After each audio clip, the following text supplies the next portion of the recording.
Tata. நம்ம சேனலுக்கு வணக்கம். உங்களை வாழ்த்துகிறேன், வரவேற்கிறேன். நாங்களும் நல்லா இருக்கிறோம். இப்போ கொஞ்சம் நல்ல வியாபாரம் போய்கிட்டு இருக்கு ஆண்டோமனியத்தில். அதோடய உங்கள் சப்போர்ட் எனக்கு ரொம்ப முக்கியம். வாங்க. ஓகே, இப்போ சென்னையில் முன்னாடி ஆஃபீஸ் நடத்த ஆள் இல்லாமல் நம்ம வச்சுருந்தோம், இன்ஃபார்ம் பண்ணியிருந்தேன். இப்போ அதுக்குள்ளே ஏற்பாடு ஆயிடுச்சு. ஏன்னா தகுந்த நபர்கள் தானாகவே நாங்கள் செய்கிறோம், பரவாயில்ல சார், எனக்கு ப்ளஸ் ஆர் மைனஸ் இந்த பிஸ்னஸில் இருந்தாலும் நாங்கள் அதை சமாளித்து நாங்கள் செய்து தரோம் சார், நீங்கள் பண்ணி கொடுக்குற விசாக்கு நம்ம கேண்டிடேட் ரெடி பண்ணி ஆளை ஏற்றுறோம், ஒத்துழைக்கிறோம்னு சொல்லி வந்திருக்காங்க. கூடி சீக்கிரம் அவங்க நான் தூரத்தில் இருந்தாலும் உங்களுக்கு அவங்க உதவியாக இருப்பாங்க. அந்த நம்பரை பிறகு நான் இன்ஃபார்ம் பண்ணுறேன். ஓகேவா? இப்போ நீங்கள் அப்ளை பண்ணுங்கள். New Zealand seasonal work permit. Okay, அந்த சீசனல் ஒர்க் பெர்மிட்டு 3 இயர்ஸாக கன்வெர்ட் ஆகும், கர்நாடகா கூட ஆகும். ஓகேங்களா? அவங்க இப்போ எடுக்கிறது சீசனல் விசா 6 மாதம் தான் வரும். அது சீசனல் விசா 6 மாதம் தான். அதுக்கு பிறகு அவங்க கன்வெர்ட் பண்ணுறாங்களா இல்லைனா 6 மாதம் முடிச்சுட்டு வந்துட்டு ரிட்டர்ன் போகணுமாங்கிறது அடுத்தது. ஆனால் நான் இப்போ சொல்கிறது சீசனல் விசா தான். 6 மாதம் 9 மாதம் இது சீசனல் வரும். 1 இயர்னா அது ஒர்க் பெர்மிட். கீழே பாருங்கள், நல்லா பாருங்கள், New Zealand global work for seasonal visa இந்த டைமில் கொடுப்பாங்க. லட்சக்கணக்கான விசா இறங்கும். இது ஆக்சுவலி ஒரு கொஞ்சம் லாட்ரி மாதிரி.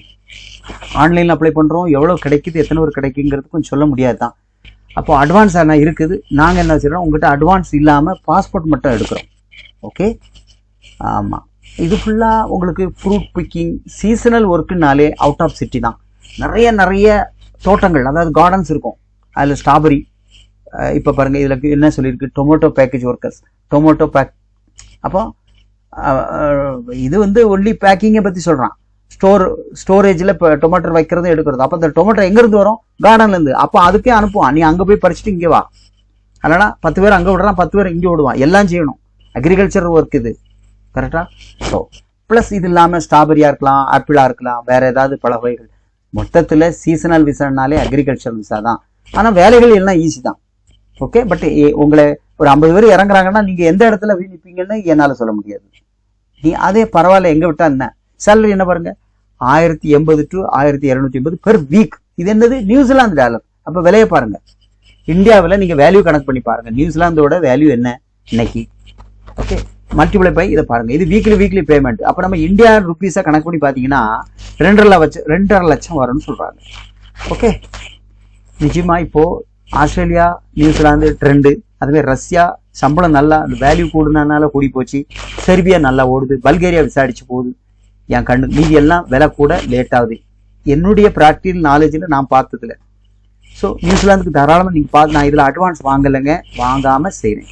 ஆனால் அதுக்கு 6 ரூபா விலை வரும். 6 lakhs rupees. பரவாயில்ல, அப் அண்ட் டவுன் டிக்கெட்டோட சேர்த்து விசா இருந்தாலும் 6 மாதம் விசானாலும் பரவாயில்ல. எக்ஸ்டெண்டுக்கு வாய்ப்பு இருக்குது. அவங்க 3 வருஷத்துக்கு கூட மாற்றுவாங்க. ஓகே, சப்போஸ் நான் ஒரு 6 மாதமோ 7 மாதமோ ஒர்க் பண்ணிட்டு நம்ம இந்தியா வந்தால் கூட ஒரு மாதம் 2.5 லட்ச ரூபா சம்பாதிக்கிறீங்கன்னா இல்லையா? அப்படித்தான். மற்றபடி விலையெல்லாம் கம்மியாகணும்னு தெரில.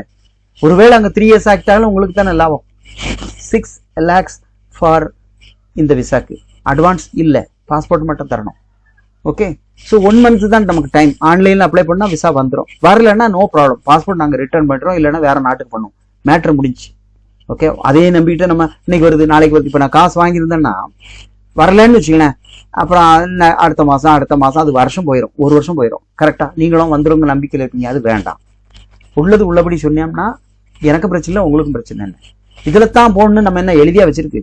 ஆசைப்படுறோம், ஆஸ்திரேலியா ட்ரை பண்ண முடியல, கடைசியில் செர்பியா போய் நிற்கிறோம் இல்லையா? இல்லைன்னா நான் பிரான்ஸ் போகணும்னு நினச்சேன், கடைசியில் நான் மலேசியாவுக்கு வந்து நிற்கிறேன் சார். இதுதான் சரி. நம்ம காலத்தை வீணாக்காம கடந்து போயிடும். பிறகு நம்ம அதுக்கு தகுந்த மாதிரி நம்மளை ஆயத்தப்படுத்திக்கணும் இல்லையா?